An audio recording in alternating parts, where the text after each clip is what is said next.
My name is Trisha, my husband Brett, and I have been married for 3 years. Shortly after our wedding, we built our own home. Currently, we're living with Brett's mother, who raised him alone and didn't want to live by herself. Brett's strong desire to make her life easier led us to this arrangement. Despite my initial concerns about living with my strong-willed mother-in-law, the reality turned out to be as challenging as I had feared. The only relief I found was during my time at work. It's my responsibility to do the grocery shopping after work and prepare dinner, as my mother-in-law rarely helps with housework. I'm using the kitchen right now.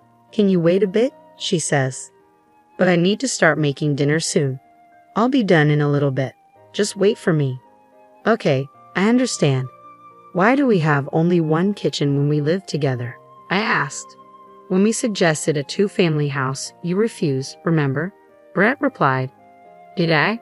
I was probably trying to be considerate then. A 2-family house would have been more expensive, right? That's true, but in hindsight, having 2 kitchens would have been better. I thought so too, but I was being patient. You should be thankful to me for that. Really? I thought you refused the 2-family house because you didn't want to be alone. That's not the case. If I could, I would have preferred a 2-family house. Should we consider renovating then? I asked. Fine by me, but I can't pay for it. If we do, we'd need some financial support from you as well. Brett's mother replied, I have no intention of working anymore, and I spent a lot raising Brett as a single mother. I hardly have any retirement savings, so I can't contribute. But Brett and I are covering all the household expenses, including the mortgage and utilities. If you want a 2-family house, we need your help. I don't have any money to spare. I spent all my money on Brett. He's working at a good company, so he should pay me back more than I spent on him. If that's the case, we'll have to cooperate and get along from now on. Why do I have to be told what to do by you? If you earn more money, you can afford to renovate, can't you? I'm not telling you what to do. My salary isn't going to increase any further, so please don't count on me. Even though Brett makes a high salary, because he married you with your low income, we can't live comfortably at all, Brett's mother remarked. What are you trying to say? I asked, feeling a sting of anger. Sometimes I can't help but think it would have been nicer if Brett had married someone better. Is that so? You're able to live comfortably because of my son, who I've raised so carefully, so don't get too big for your britches. I'm working too, you know. I know exactly how much you make. You should be more grateful to my high-earning son. I am grateful, but what? If you're living off the money my son earned, don't complain about this and that. I might be relying on him, but I do earn my own money as well. Enough, she snapped. Why are you so angry? I asked, feeling the tension in the air. If you were highly paid, I wouldn't have to endure these difficult days. That's why I'm irritated, she replied with frustration evident in her voice.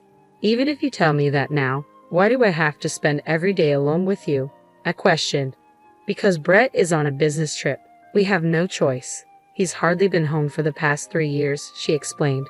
It's his job, so we can't help it, I reasoned. He didn't go on business trips before we got married. Why did this start happening? She wondered aloud. Because he changed jobs, I replied. But it's the same profession, right? Can the conditions change that much? She mused.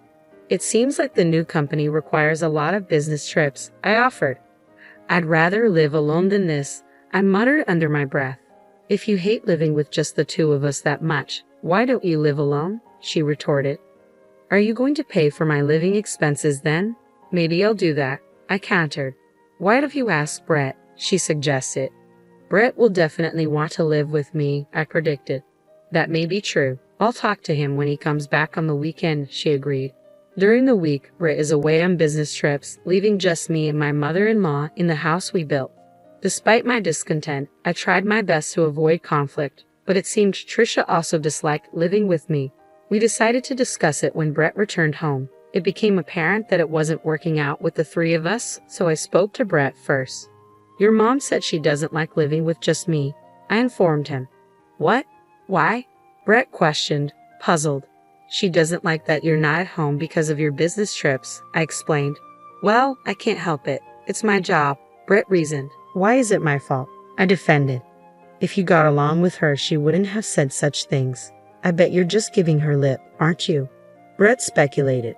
No, that's not the case. I've been cooking meals and doing all the house chores properly, I countered. Well, that's expected, isn't it? Britt remarked. What do you mean by that? I questioned. Mom has been through a lot raising me. I want her to have an easier time now, Britt explained. And that's why I'm trying to do right by her, Britt defended. Do right by her? House chores are your responsibility, I reminded him. What's with that attitude? Please get along with Mom better, Britt urged. I'm doing my best, but if it's causing stress for both of us, maybe it would be better for her to live on her own, I suggested. What a waste of money that would be, Britt argued. Well, yes, but maybe we should have built a duplex then. We can't afford a renovation now, I reasoned. If you could just curb your spending habits a bit, that wouldn't be a problem, Britt suggested. Why is it always my fault? I retorted. You're receiving extra for business trips, so instead of wasting it on slot machines, why not put it towards our living expenses? We'll be able to afford a renovation then, Britt proposed. I don't want to do that. Slot machines are my only joy during those trips, I admitted. What are we supposed to do, being stressed out then? I lamented. All you need to do is put in more effort and we'll get along like a real family, Britt responded. That's easy for you to say, but it's not easy to build a real familial bond with your in-laws, you know, I countered. You can say that after you've put in the effort, Britt insisted. What's that supposed to mean? I questioned. I'll ask Mom to be a bit more patient with you, Britt offered. Patient? It sounds like you're saying it's all my fault. Man, this is such a hassle, I sighed. Your job is twofold, to get along with Mom and to take care of the house. I'm counting on you when I'm not home, Britt reminded me. It appears Britt had a conversation with my mother-in-law as she eventually abandoned the idea of me moving out. However, things took a turn for the worse after their discussion. One evening, it was just the two of us at dinner again. Don't want this. It tastes bad, she complained. What's wrong? You've been very picky lately, I observed. Brett told me something, she said. What was it? I inquired. He said that I should get along better with you, she confessed. I see, I responded. He told me that I should speak my mind and not hold back, she continued. Is that so? I mused, sensing there was more to her words. He said that if I lived as if you were my own daughter, my stress would disappear, so I decided to stop holding back. Even if I did want to eat something, I had been eating it anyway, but I decided to stop that too, my mother-in-law explained. So that's what it was, I muttered, trying to comprehend her sudden change in behavior. From that day forward, my mother-in-law became increasingly selfish, adding to my stress. Whenever I tried to discuss it with Brett, he would dismiss my concerns, insisting I wasn't trying hard enough and offering no assistance. I reached my breaking point. By the way, did you clean the bathroom yesterday? She asked. Yes, I did, I replied. You left it dirty, she accused as she emerged from the bath, triggering my boiling anger. I'm sick and tired of being nagged about these little things every single day, I exclaimed in frustration. Huh? Brett told me to treat you like my real daughter, so that's what I'm doing, my mother-in-law defended. Real daughter? I don't remember becoming your daughter. What's with that attitude? I think you're mistaking me for a servant, not a daughter, I retorted. Well, now that you mention it, you do seem like a servant, she remarked. I'm not your servant, I insisted. Then why don't you leave? She challenged. That's what I should be saying. What? Do you really plan on kicking me out even though you don't contribute to living expenses? I fired back. Of course, Brett is the head of the household, she asserted. But I'm Brett's wife, I reminded her. What are you talking about? I am Brett's mother. Do you think a wife has a higher status? My mother-in-law challenged. It's not about status or anything like that, I clarified. Then what is it? Do you think Brett will choose you over me? She prodded. I think Brett will choose you, mother-in-law, because he cherishes you so much, I reassured her. That's more like it. Are you really sure it's okay if I leave? She questioned. Why worry? It'll definitely be okay without you. I feel relieved, actually, I admitted. Is that so? Even if it might make things financially difficult, it's okay, she pressed. Huh? Why worry? It's none of your business, I responded defensively. I understand. Brett earns $70,000 annually. We're comfortable, so stop undermining us, she insisted. I'm not undermining. I'm just worried, I confessed. There's no reason for you to worry. Stop belittling us. Get a divorce quickly, Understood, my mother-in-law commanded. There seems to be no need to discuss this with Brett. I will pack my things and leave promptly, I responded calmly. Ah, finally the nuisance is gone, she remarked. Several days later, I departed without informing Brett. If I had consulted with Brett, who adores his mother, I would be the one to be blamed. As if to confirm it, there was no contact from Brett, who must have returned from his business trip, and I resolved to divorce. I arranged to meet Brett alone. Dude, I told you to get along with Mom. Why did you fight? Brett questioned. It seems you're only siding with your mother, making everything my fault, I replied. What? You want to say you were harassed by Mom? Let's not. There's no need to argue here. I've already decided to get a divorce, I declared firmly. Wait, are you intending to divorce me? Brett asked, surprised. Yes. Did you think we were going to divorce? I replied. Well, we're not on bad terms or anything, Brett reasoned. There's no way I can continue to live with a mother-in-law like that. And you, Brett, you're a mama's boy who has no intention of helping me, I accused. I'm not mama's boy, Brett protested. You're nothing but a mama's boy, I insisted. Is that so? Brett questioned, hurt by my words. Your mother is all about you, Brett.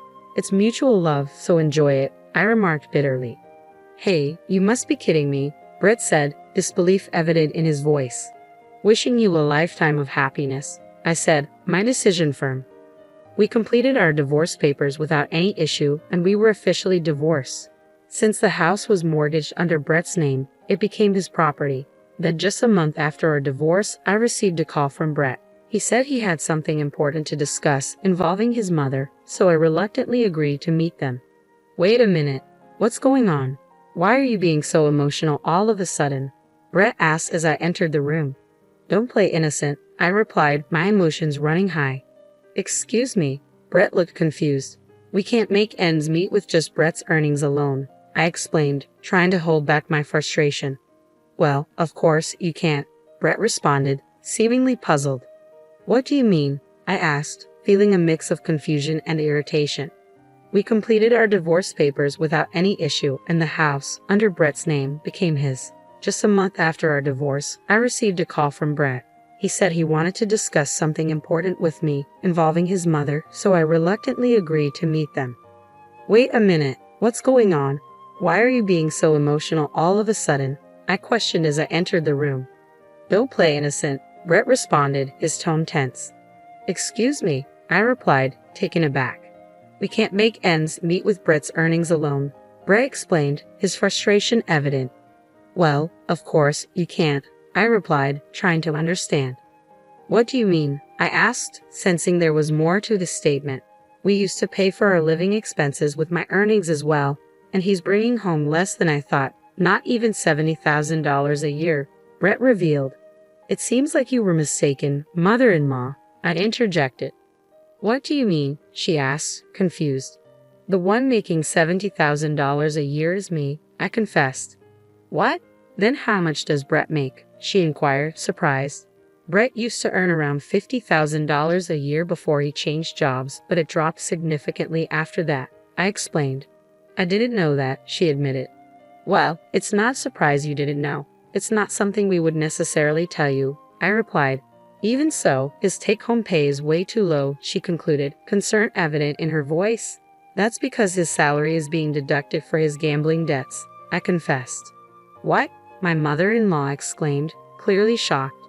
That's why his take-home pay is significantly less, and I had to supplement the shortfall with my salary, I explained.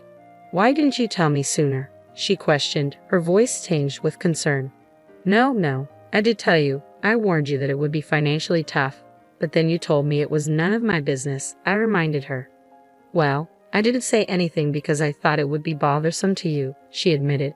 He seems to be gambling every day on his business trips too, I added. Brett has a gambling addiction, you know, I revealed, the weight of the situation sinking in.